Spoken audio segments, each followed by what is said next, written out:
to Focus Today. I'm your host, Perry Atkinson, and I'm always delighted when we have a few moments to sit down with Tom Delbeccaro. He is a fascinating gentleman. He's the author of several books. The last one, I think, is just a great resource. It's entitled Lessons of the American Civilization. There's a picture of the book on the screen, or at least the cover on the screen there. I think this is very resourceful and very timely. He's also the former chairman of the California Republican Party, so he and I both have that dirty T-shirt and stitches. He's the author of two other historical perspectives, The Divided Era and The New Conservative Paradigm. He's a columnist for Fox News, Fox Business, and Epoch Times, and the publisher of the politicalvanguard.com. And he does have a website, tomdale.com, and there's a picture of that landing page. Brother Tom, good to see you, friend. How are you? Great. Always great to see you. Thanks for having me on. Yeah, you're special. You know, the last time you and I chatted, Tom, the Vatican was in the process of electing a new pope. And as you know now, we have Pope Leo XIV, an American, a real surprise to a lot of people. What's your take on his election? Well, first of all, I'm very optimistic about his papacy. His election was, I did not have him on the short list. Not many people did. And as usual, overlook some things. It turned out, you know, in politics, I'm sure you'll agree with me, name ID a lot to the voters, right? You have a leg up if you have name ID. And what a lot of us miss was the fact that as a cardinal, he had great name ID among the other cardinals because he worked with them in his role at the Vatican. And so they knew him as a person, what he was like, some of his views, his temperament, and the like. And so while may have been a surprise to the outside world, it wasn't a surprise to us, but that's the nature of papal elections.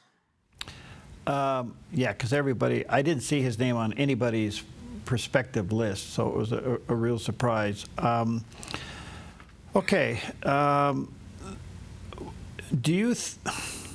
do we start with it? How would you compare him from what you see and know so far to Pope Francis? Well, Pope Francis was not doctrinal. And what I mean by that is he didn't, the doctrine didn't drive him intellectually. And his management style had become very much an issue within the church. He'd be mercurial. He would make decisions out of the blue, and that was causing problems. Even in personnel matters, he was a little too capricious. And what we've seen is this Pope is the opposite of that. He's very deliberate. He cares about. He's got a doctorate in church doctrine, so he understands its value and purpose. And so far, and he's very genial. He's a very kind person. He doesn't have sort of two personas, which some people said Francis had, and actually he did. So far, I'm excited about that. You know, what makes, for me as a Catholic, church doctrine and what Christ said and did are not negotiable items. They provide the guardrails. And so what makes in your life, it is the scripture should be everlasting, not subject to multiple interpretations, because that causes things to be lost. And so to the extent that he continues to be that way, I'm very optimistic. To that end, he seems to be more of the Pope Benedict leaning than Pope Francis. Yes, you know, I have a personal love for Pope Benedict, who recognized my mother's pro-life work. So, yes, yeah, Benedict and he were similar. And the church also has pendulum swings. Sometimes They go a particular direction, and sometimes hands of the individual, it may go too far, and then it is returned. Okay. And I think that's what we're seeing as well. Let me take an early break here, Tom. You're breaking up your audio. We want to reconnect with you so we can get a better audio. So let me take a quick break, and we'll do that. Let me say to our viewers and listeners, check out Tom's website, tomdale.com, and certainly get a copy of the book, The Lessons of the American Civilization. There's a picture that covered the book. We'll take a quick break and see if we can fix that audio, and we'll be right back.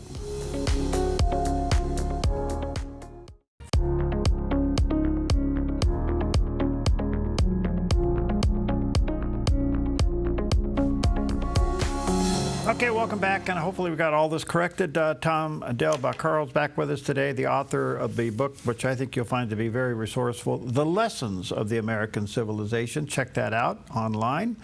And he does have a website, tomdale.com. Thank you, Tom, for your patience while we worked on that.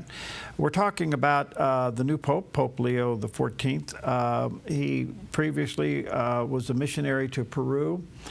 I will say this about missionaries, whether in and through the Catholic Church or evangelical churches, the call of a missionary is really amazing. To leave everything you have, to go to a place that you know nothing about, and you got to live among the people and figure out how to communicate with them. And he was there for quite a while. And that probably is an impact on his life. Obviously very benevolent in respecting humans and the dignity of each individual. But it has raised a little bit of a yellow flag about his thinking on open borders. What do you think? Well, first of all, I agree with your premise. It's extraordinary to give up everything that with which you're familiar. It's from Chicago. My family is from Chicago. To go to the quite unfamiliar. And so that takes a special person, a special strength. You know, I wrote a piece in Substack, but you can get it at politicalvanguard.com, about this open border. And there was for a bit there some back and forth with J.D. Vance and the Catholic Church with regard to priorities and as it relates to the border. And the point of my piece was for people to understand a couple of things. One, the role of the Catholic Church is to care for the souls of all people, regardless of profession, where they're located, or why. Isn't that one explanation of Christ's life as we saw it? And so it is the role of the church. The role of the president and the federal government is quite different. It needs to put security as a priority. That's point one. Point two, I don't think there's anything to be gained with government, the American government, arguing theology with the Catholic Church. What should be discussed is the application that the church policies and U.S. policies, and see where there's a sense of agreement. And along the border, I think the argument that has yet to succeed, even though the border is substantially closed. And when I ran against Kamala Harris starting in 2015 for U.S. Senate, I made this argument for a year, but obviously not well enough. The border, inviting people to the border, an open border, this particular border, the southern border, is not humanitarian, it's not charitable, it's not helpful. It has destroyed hundreds of thousands of lives. It has helped some, but many are put at an enormous risk, and that has cost them their lives, put them into slavery, sexual slavery, on and on.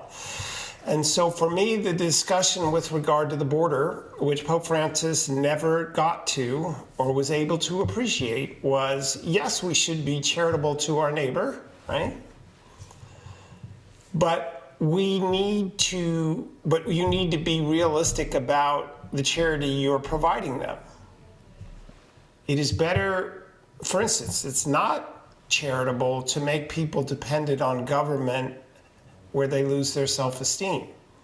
It is charitable to give them a hand up to where they can regain that self-esteem and move forward with their life. The southern border is too dangerous. That is not charitable. There are different policies, and Trump should say point blank, there's the danger.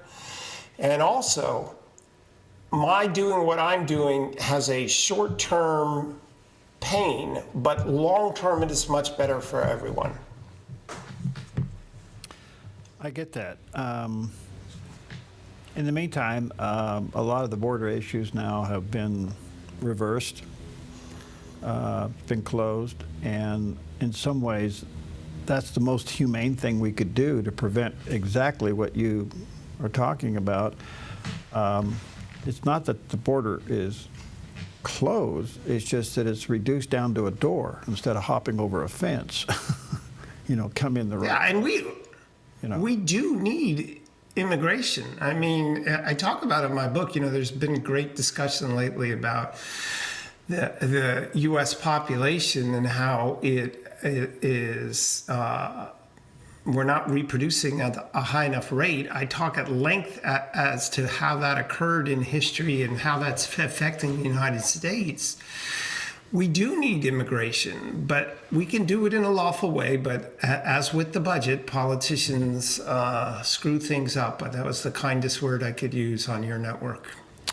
I understand. Sticking with the Pope just for a little bit, it appears that he's going to be traditional when it comes to marriage. It appears that he's going to be traditional when it comes to the value and the sanctity of life. Yeah, it's essential. And what bothers me most about your comment is that you had to make it at all. Of course, he should. That is doctrine. The family is essential to stable civilizations, and we should, that does not mean that you, I, or anyone else should be mean to someone else who's in a particular situation. But yes, religion is a structure. It is also an ideal, meaning if you listen to the scripture, you go to mass or otherwise, you see that you are being exhorted to act in a ideal manner, the best manner. We fail at that, right? Because that's why we're here on earth, testing ground for us, if you will. We have free will. We have this process. But if the church changed to, calls for modernization over the last 2,000 years, every time they called for modernization, you wouldn't recognize the church. During the Renaissance in Italy, there were these cries, oh, the church just needs to get with the times. That's not new. But imagine if they did 700 years ago, where would we be? Or 600 years ago, where would we be? Yeah, good point. I want to come back to some of the things you talk about in the book and reflect on this. America is really struggling in so many other ways. The headlines are just, they change every 3 minutes. Do you think America's on a good path? Well, it depends on what your goal is. This is certainly a trying period of time. Will Durant talks about the transition from Judeo-Christian ethics in an agricultural world to a technological world in the city, where all of that is put to the test and seems to be lost. So that is the struggle right now, the individual in the urban setting. 84% of Americans, I talk at length about this in the book, 84% of Americans live in an urban setting. And that's supposed to rise to 90%. I've always said I understand that dynamic and why it occurs. excuse me, but I'm unconvinced as a historian that that is good for the human species. I'm not certain that we were meant to live in such intense proximity. And it has implications, including mental health issues, which you were discussing in the earlier segment. So, and by the way, I'm not going anywhere near Mount Everest. I don't specialize in heights. So, is America on a good path? I think America is still the beacon for freedom in the world. That is being challenged, and we need to rise to the occasion. But on the morality front, we are like at the height of the Renaissance in Florence. There is this flouting of traditional values, and that is a flashpoint. And our next generation needs to see those values clearly so that they make better judgments into the future. Not providing discipline to the next generation usually doesn't work out in history. So these are the warning signs I talk about. All right, let's go back a little bit. You were chairman of the party there in California. I was up here in Oregon for a while.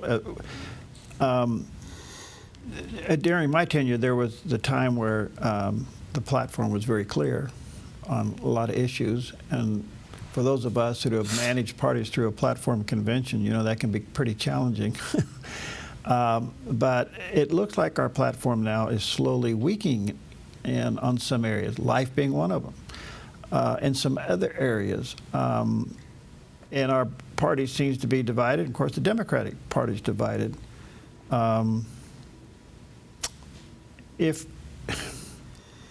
morality is going to be the anchor point to our culture, and it doesn't seem to be showing up in our political parties, where does that leave us?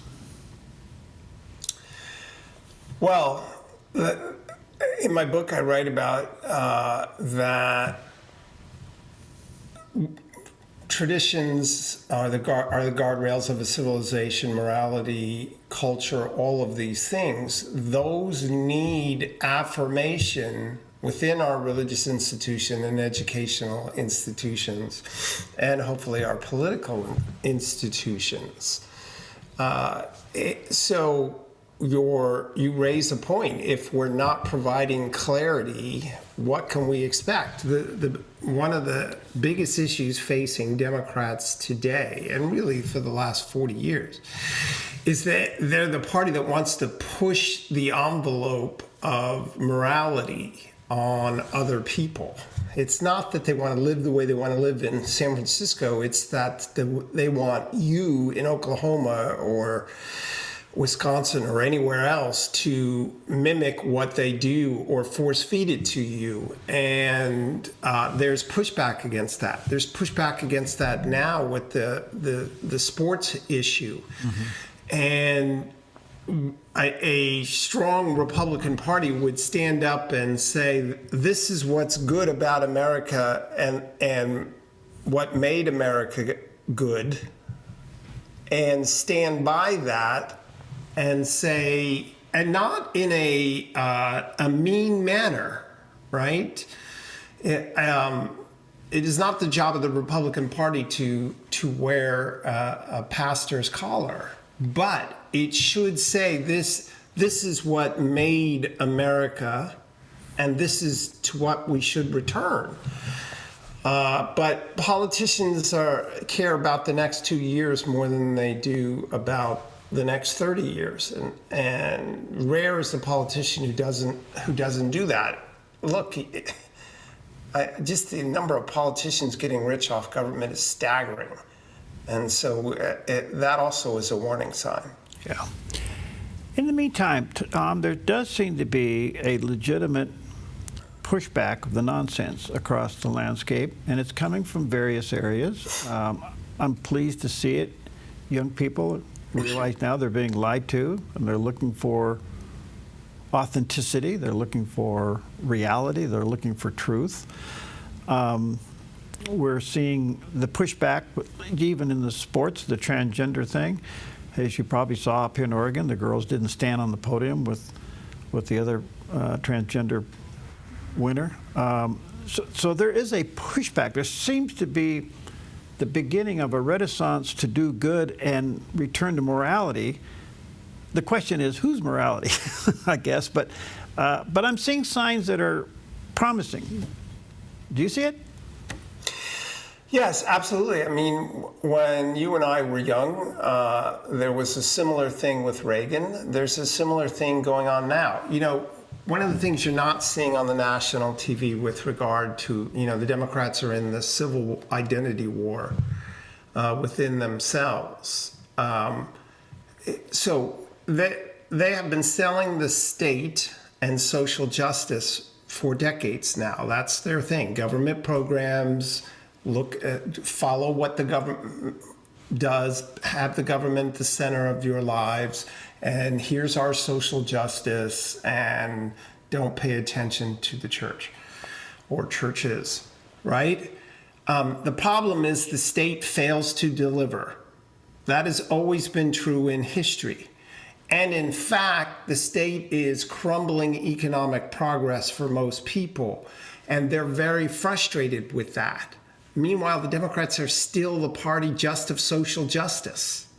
Well, now people are saying, stop forcing social justice on me. I'm just worried about my kid getting to school safely, which you have screwed up.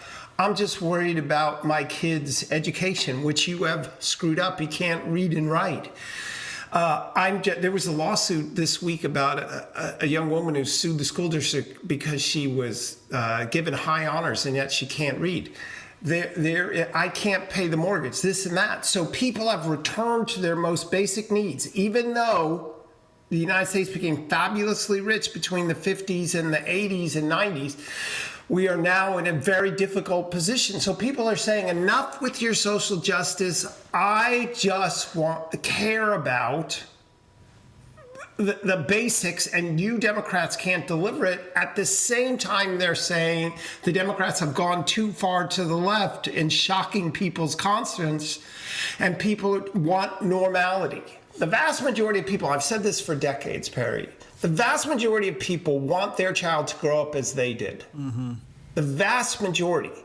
But that's not what we're getting today. So when you put all of this together and there's this natural swing against the Democrats, the problem for the Democrats is they are become the true socialist party like the Labor Party in the 70s. They are run by people with that view and they can't divorce themselves from it. So it's a natural swing back. And if the Republicans do a good job and foster this, it'll help put the country on the right track. Good stuff. I have a big question, but I'm going to hold it off until the next time we're together. But let me give you the question, and you can ponder it. How's that? Okay. All right. I'm going to give you the question, and then next time you and I get together, we'll talk about it. I'm trying to figure out how I can frame it. Do you have any idea, morally, spiritually, socially, mentally, emotionally, why people object to Trump doing the right thing? In other words... Yes, and I'll answer it next.